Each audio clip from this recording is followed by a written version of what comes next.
অভিষেক বন্দ্যোপাধ্যায়ের পিএ সুমিত রায়ের খোঁজে এসটিএফ, আর এই সুমিত রায়ের খোঁজ পেতেই দেবরাজ চক্রবর্তীকে জেরা করলো এসটিএফ। অনুপ রয়েছের সঙ্গে। অনুপ, একদিকে সিটের জেরা, অন্যদিকে এসটিএফ সুমিত রায়ের খোঁজ পেতেও জেরা করলো, কি জানা যাচ্ছে? দেবদাস চক্রবর্তী সুমিত রায়ের খোঁজ পেতে কিন্তু এসটিএফ এর পক্ষ থেকে জিজ্ঞাসাবাদ করা হয়। টানা 2 ঘন্টার বেশি জিজ্ঞাসাবাদ করা হয়। তার কারণ হিসেবে বলা হচ্ছে দেবদাস চক্রবর্তীর সঙ্গে কিন্তু সুমিত রায়ের যে যোগাযোগ ছিল সেটা হচ্ছে, যেহেতু দেবদাস চক্রবর্তী ঘনিষ্ঠ ছিল অভিষেক বন্দ্যোপাধ্যায়, সেই সুবাদেই যোগাযোগ ছিল। এবং কোথাও গিয়ে মনে করা হচ্ছে একাধিক যে নাম্বার দেবদাস চক্রবর্তীর যে ফোনের চ্যাট থেকে শুরু করে কল ডিটেলস যেগুলো ডিলিট করা হয়েছিল, সেখানে দেবদাস চক্রবর্তীর সঙ্গে সুমিত রায়ের কিন্তু কথোপকথন ছিল এমনটা মনে করছে। যদিও দেবদাস চক্রবর্তীর বক্তব্য যে 4 তারিখের পর ভোটের ফল ঘোষণার পর থেকে তার সঙ্গে কোনোভাবে কারোর কোনো যোগসূত্র নেই। যদিও তদন্তকারী যে আধিকারিক সিটের পক্ষ থেকে যেমন জিজ্ঞাসাবাদ করা হচ্ছিল, অন্যদিকে এসটিএফ এর পক্ষ থেকেও মনে করা হচ্ছে যে সুমিত রায়ের হদিশ পেতে গেলে দেবদাস চক্রবর্তীকে জিজ্ঞাসাবাদ করা প্রয়োজন। সেই জন্য টানা 2 ঘন্টা এসটিএফ আধিকারিক তারা দেবদাস চক্রবর্তীকে জিজ্ঞাসাবাদ করে অভিষেক বন্দ্যোপাধ্যায় আত্মসহায়ক সুমিত রায়ের খোঁজ পাওয়ার জন্য। ধন্যবাদ অনুপ।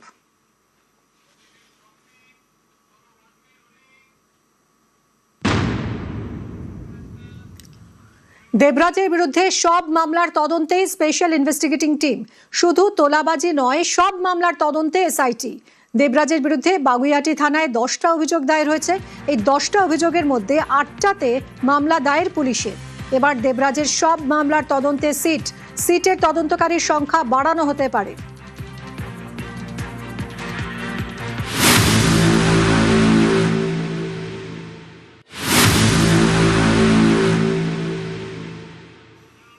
স্ক্যানারে দেবরাজ অদিতির হিসাব বহির্ভূত সম্পত্তিতে নজর সিটের।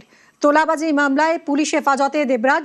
হেফাজত শেষ হলেই তরুণজ্যোতির মামলার তদন্ত হবে। ভোটের আগেই দায়ের হওয়া মামলার তদন্ত করবে সিট। দেবরাজ অদিতিকে মুখোমুখি জিজ্ঞাসাবাদের সম্ভাবনা।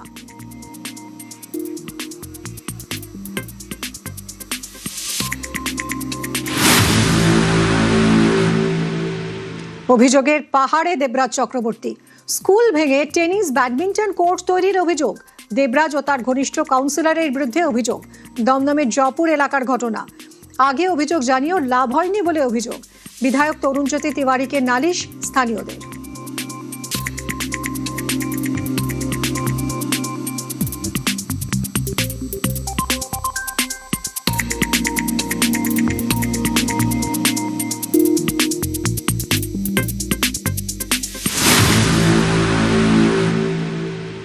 আমাদের অভিযোগ হচ্ছে যে এইখানে 3 তলা সমান করে ঘিরে বন্ধ করে দেওয়া হচ্ছে টিনের সেটটা, সেটাতে আমাদের আলো বাতাস পুরো বন্ধ হয়ে গেছে এবং এখানে বাইরে থেকে পয়সা দিয়ে খেলছে। অথচ আমরা সাধারণ যেখানে স্থায়ী বাসিন্দা 100 বছর ওপরে, তারা এই জিনিসটা সাফার করছে। সেখানে গার্বেজ বলুন, মেন হচ্ছে সাউন্ড পলিউশন, এবং এটার জন্য আমাদের যে ফান্ডামেন্টাল রাইটস, আমরা যে সামান্য আলো বাতাস, সেইটুকু আমাদের বন্ধ হয়ে গেছে। অবজেকশন দিয়ে আমাদেরকে থ্রেট খেতে হয়। তার জন্য আধিকারিক আছে, তাদের কাছে আমাদের প্রার্থনা, আপনারাই এর বিচার করুন। আমরা কি করব? আমরা কি কোটিপতি? আমরা গরিব মানুষ। সারা দিন রাত্রি কতগুলো করে আলো জ্বালিয়ে রাখি। মশা, তারপর চিৎকার চেঁচাবে, ধুমধুম কাজগুলো ঝমঝমিয়ে নড়ছে। ভোর 7টা থেকে আমাদের ঘুম ভেঙে যায় এদের চিৎকার চেঁচামেচি। একটা বাচ্চা থাকে, সকালে পড়াশোনা করাতে পারি না, ঘর অন্ধকার থাকে, সকাল থেকে লাইট ধরতে লাগে। তারপর আমার ভাই অসুস্থ, মশা তো মানে কি বলবো, এত মশা যে ঘরে থাকা যায় না, হাওয়া বাতাস ঢোকে না, ফোনের টাওয়ার পাওয়া যায় না। তারপরে হচ্ছে এই চারিদিক অন্ধকার করে রেখে দিয়েছে, ভীষণ অসুবিধা হয় আমাদের। কাউকে কিছু না জানিয়ে এটা করেছে।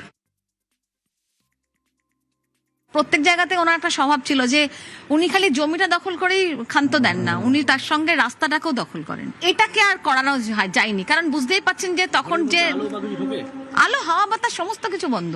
এটা তো সম্পূর্ণ গাজোয়ারি, সম্পূর্ণ মানে প্রত্যেকে বারণ করেছি, রাতারাতি কংক্রিটে এটা তুলে দেওয়া হলো। মানে এমন ভাবে তুলে দেওয়া হলো যে এই লাগোয়া বাড়িতে যদি কোনো আগুন লাগে বা যদি কোনো প্লাম্বিং এর কাজ করে বা ওরা রিপেয়ারিং এর কাজ করে, রঙের কাজ করে, কোনো কিছু করতে পারবে না। লোকাল ক্লাব বলুন, এখানে এলাকাবাসী সবাই চাইছে এটাকে ভাঙা হোক, ভেঙে নতুন করে লোকের স্বাস্থ্যসম্মতভাবে কিছু করা হোক।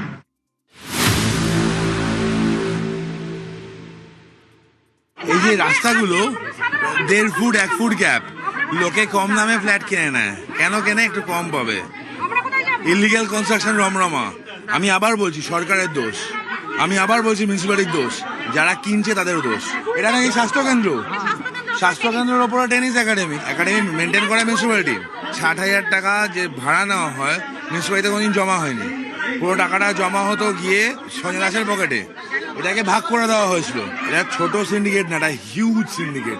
কিছু অনুষ্ঠান বাড়ি আছে সরকারের পক্ষ থেকে বানানো, মিউনিসিপ্যালিটি বানানো, সেগুলো টাকা ভাড়া সঞ্জয় দাসের পকেটে যেত।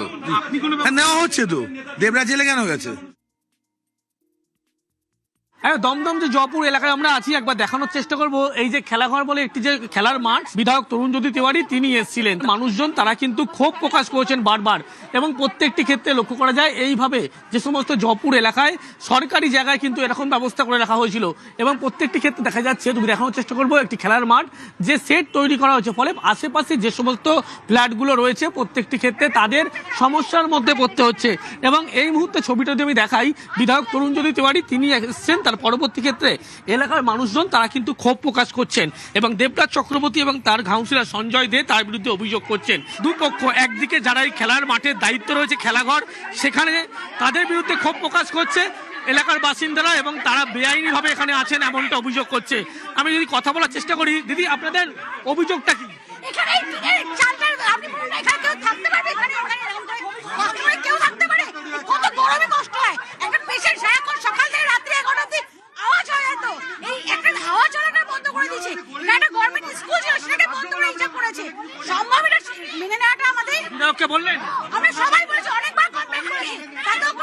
একেবারে ছবিটা একবার দেখাবো। দুপক্ষের মধ্যে এই মুহূর্তে ঝামেলা তৈরি হয়েছে, তার কারণ এখানে বলা হচ্ছিল এই যে খেলাঘর, সেই খেলাঘর বেনিয়ম ভাবে তৈরি করা হয়েছে। সঞ্জয় দাস যিনি প্রাক্তন কাউন্সিলর ছিলেন, দেবরাজ ঘনিষ্ঠ, তিনি তৈরি করেছিলেন।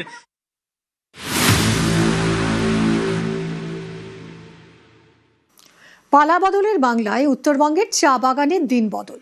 চা শ্রমিকদের জীবনযাত্রার মান উন্নয়নে কেন্দ্রীয় প্রকল্পে বরাদ্দ 313 কোটি টাকা, ঘোষণা মুখ্যমন্ত্রী শুভেন্দু অধিকারীর।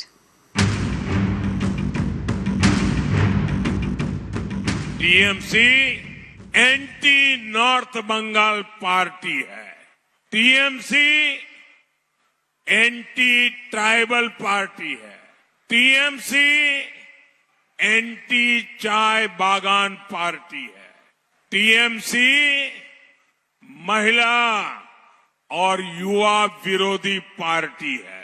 इसलिए बंगाल में इस बार हर तरफ गुंज रहा है, এই বার বদল হবে।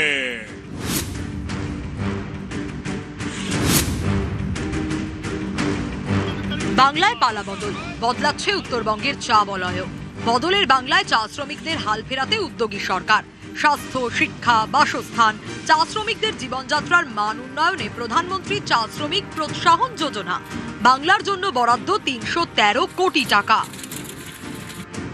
রবিবার মুখ্যমন্ত্রী শুভেন্দু অধিকারী এক্স পোস্টে লিখেছেন, উত্তরবঙ্গের চা বাগানের শ্রমিকদের জন্য প্রধানমন্ত্রী চা শ্রমিক প্রোৎসাহন যোজনা চালু হলো।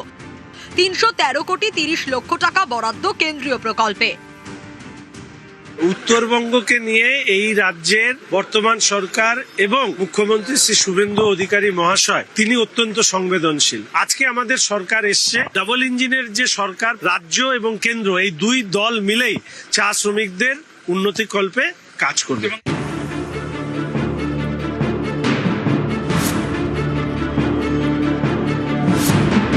কেন্দ্রীয় এই প্রকল্পে বিশেষ নজর দেওয়া হয়েছে চা শ্রমিকদের স্বাস্থ্য, শিক্ষা, বাসস্থানে। চা শ্রমিক শিক্ষা যোজনায় বরাদ্দ হয়েছে 177 কোটি টাকা। চা শ্রমিক স্বাস্থ্য সুরক্ষা যোজনায় বরাদ্দ 72 কোটি টাকা, এবং চা শ্রমিক আশ্রয় যোজনায় বরাদ্দ করা হয়েছে 63 কোটি টাকা। আশ্রয় যোজনায় তৈরি করা হবে 321টি বিশ্রামাগার, এর মধ্যে পাহাড়ে 88টি এবং সমতলে 233টি। প্রতিটি বিশ্রামাগারে থাকবে অফ গ্রিড সৌর বিদ্যুৎ ব্যবস্থা, স্বাস্থ্যসম্মত সিরামিক ফ্লোর যুক্ত শৌচাগার।